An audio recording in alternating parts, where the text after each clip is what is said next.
jamais été dans la volonté de Dieu que nous ressemblons au monde. Dieu veut que nous soyons particuliers. Dieu veut que nous soyons bizarres. Dieu veut que nous soyons étranges. Si vous voulez le prendre de cette façon-là. Mais ce que j'essaie de dire tout simplement, c'est que Dieu veut que nous soyons différents. Dieu ne veut pas que nous ressemblons au monde. Mais ce peuple vient lui dire,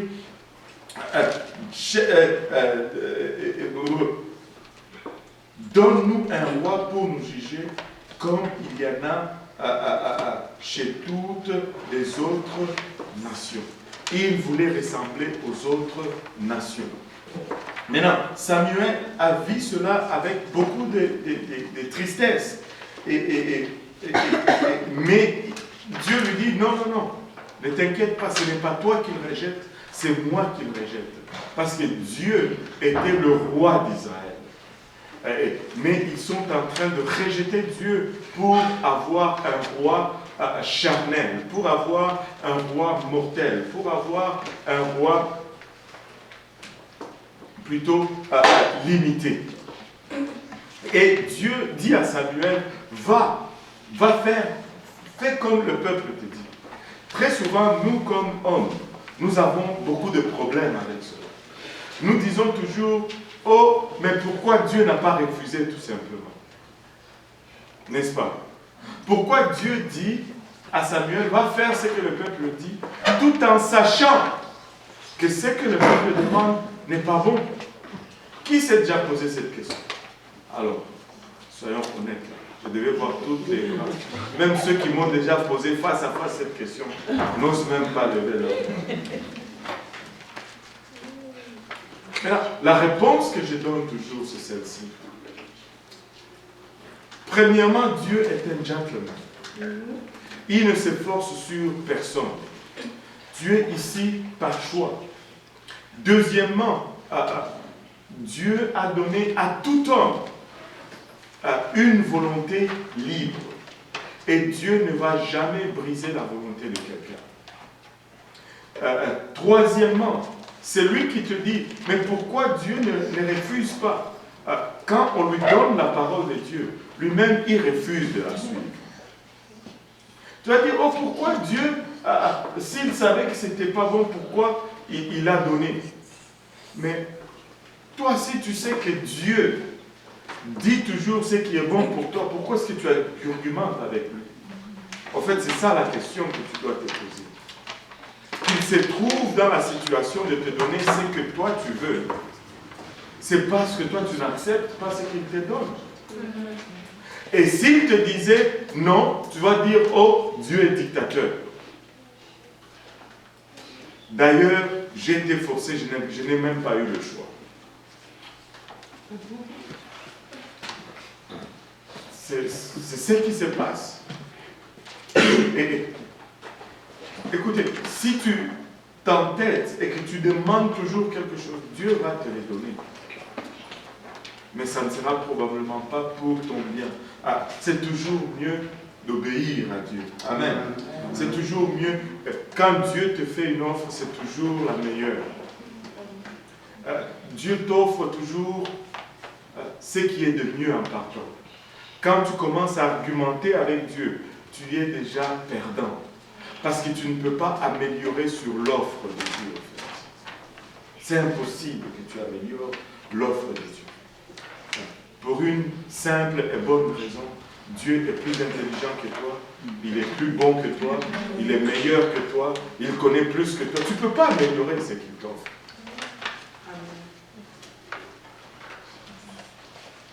Alors, je pense, c'est comme l'impression que quelqu'un doute encore. Je peux encore insister là-dessus. En fait, il connaît mieux même ton passé plus que toi-même. Je ne parle même pas de ton futur.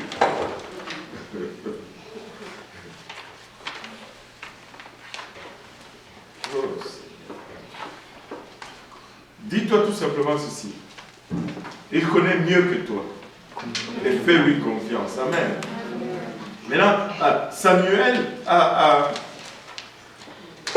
ok. Il dit ok. on va faire ce que le peuple dit. Regardez à partir du verset 10. Samuel rapporta toutes les paroles de l'Éternel au peuple qui lui demandait un roi. Il dit, voici quel sera le droit du roi qui régnera sur vous. Il prendra vos fils, il les mettra sur les chars et parmi ses cavaliers, afin qu'ils courent devant son char. Il en fera des chefs de 1000 et des chefs de 50. Il les emploiera à labourer les terres, à récolter ses moissons, à fabriquer ses armes de guerre et la tiraille de ses chars. Il prendra vos fils pour en faire des parfumeuses, des cuisinières et des boulangères. Il prendra la meilleure partie de vos champs, de vos villes et de vos oliviers. Et il les donnera à ses serviteurs. Il prendra la dîme du produit de vos semences et de vos vies et la donnera à ses serviteurs. Il prendra vos serviteurs et vos servantes, vos meilleurs bœufs et vos ânes, et il s'en servira pour ses travaux. Il prendra la dîme de vos troupeaux, et vous-même serez ses esclaves. Et alors vous crierez contre votre roi que vous avez choisi, mais l'Éternel ne vous exaucera point. Le peuple refusa d'écouter la voix de Samuel. Non, dirent-ils, mais il y aura un roi sur nous. Pause. Wow. Je ne sais pas quelle personne, dans tout ce sens, va écouter ce qui suit, puis il va vouloir dire, moi, je veux juste un roi. Samuel leur dit, voici, si vous voulez un roi, voici ce que vous allez avoir comme deal, comme entente. Il va prendre vos fils et vos filles, ils vont être ses soldats pour faire ses guerres. Au fait, c'est pour satisfaire ses ambitions. Il va les faire travailler dans ses champs pour qu'ils s'enrichissent. Et vous-même qui allez rester sur le fruit de votre travail, il va venir et va prendre une portion comme taxe et impôt. Il va prendre vos filles et va les mettre à ses services. Ils disent quand même, ben, nous voulons quand même un roi. Nous voulons quand même un roi. Mais qu'est-ce qui motivait leur désir d'avoir un roi? Pourquoi n'ont-ils pas demandé juste un autre juge? Regardez, le verset 20 nous le donne, leur motivation. Et nous aussi, nous serons comme toutes les nations. Et nous aussi, nous serons comme toutes les nations. Leur désir était de ressembler aux autres. Leur désir n'était pas d'inspirer à ce qu'il y avait de mieux pour eux. Leur désir était de ressembler aux autres. Et ça, c'est un problème que nous trouvons même dans notre nature aujourd'hui. Regardez, la mode sort. Oh, telle forme, je ne sais pas, des chaussures. Même si ça ne te va pas, tu veux quand même telle forme de chaussures parce que tu veux ressembler aux autres. Telle coiffure, même si ça ne fait pas ton visage. Mais tu dois être quand même coiffé parce que c'est le style. Tout le monde est afro, moi aussi je vais afro. Tout le monde est comme cœur, moi aussi je veux cœur. Tout le monde est boogie, moi aussi je veux boogie. Boogie derrière, boogie devant, quelque chose. Tu voyais des... Tu sais, à l'époque, est-ce qu'il y a des gens qui se rappellent le boogie derrière? Oui. Tu sais, à l'époque, c'est sorti boogie derrière. Tout le monde à l'école était boogie derrière. Vous ne savez pas boogie derrière? C'est comme tu coupes les cheveux ici, et puis tu laisses un coussin ici en arrière. C'est l'époque de Michael Jackson.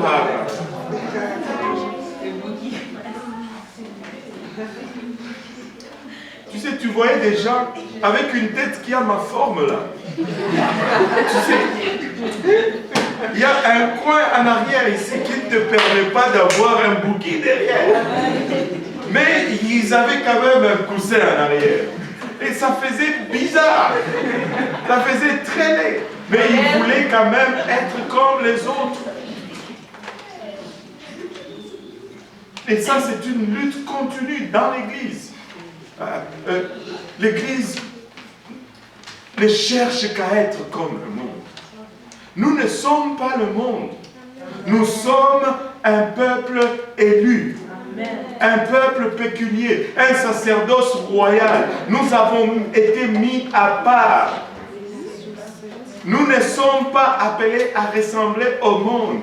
Le monde peut devenir ce qu'il veut. Ce n'est pas Hollywood qui détermine comment nous nous habillons ou comment nous nous amusons. Ce n'est pas à Place Vendôme ou Paris, je ne sais pas quelle place. Non, c'est la Bible qui détermine qui nous sommes, notre apparence et ce que nous allons projeter comme image. Amen. Amen. Et nous aussi, nous serons comme toutes les autres nations. Notre roi nous jugera. Il marchera à notre tête et conduira nos guerres. Ils veulent un roi mortel pour conduire leur guerre, alors qu'ils avaient déjà un roi immortel. Ils veulent un roi qui peut être vaincu pour conduire leur guerre, alors qu'ils avaient déjà un roi invaincu et invincible. Wow. Samuel, dans un moment de désespoir, au verset 21, après avoir entendu toutes les paroles du peuple, leur a dit aux oreilles de l'Éternel, c'est-à-dire, il est allé en prière encore, il est allé prier, supplier encore le Seigneur, disant, Seigneur, ces peuples, ils sont dans la dérive, ils sont dans la déroute. Mais le Seigneur lui dit, écoute. Leur voix est établie un roi sur eux. Et Samuel dit aux hommes d'Israël, allez-vous-en chacun dans sa ville et on va faire comme vous voulez. Et ils sont tous rentrés chez eux. Et ils sont entrés dans ce processus de s'élire un roi. Ainsi, le premier roi, le roi Saül, a été choisi sur Israël. Saül était le tout premier roi qu'Israël s'est choisi. Il avait 40 ans lorsqu'il a été choisi. Il était parti à la recherche des ânes de son père. On va lire un peu l'histoire.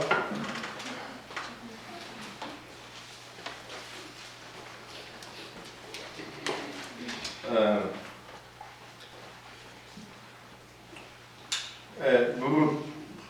9.1.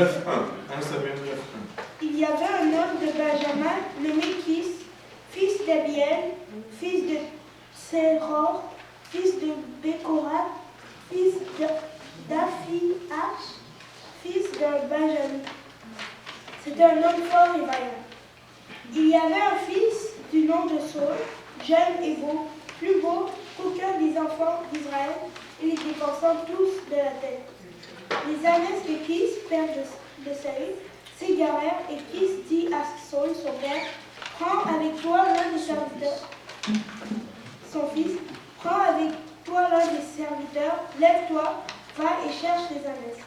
Et donc, Saül était parti à la recherche des ânesses pour son père. Et c'est sur cette recherche qu'il a rencontré Samuel. Et Dieu lui a pointé Saül comme étant celui qui devait être au moins roi. Il était de la tribu de Benjamin, une petite tribu d'une petite famille insignifiante qui n'avait pas, ce n'était pas la tribu la plus importante.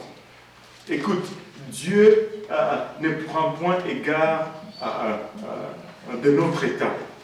Peu importe d'où tu viens, peu importe qui tu es, si tu te dis, je veux suivre Dieu, il va faire de toi de grandes choses. Vous savez, peu importe tes origines,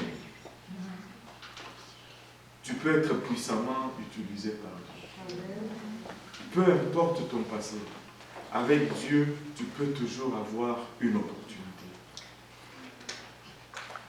Très peu d'entre nous, ici, sont nés dans l'Église. En fait, je pense qu'il y a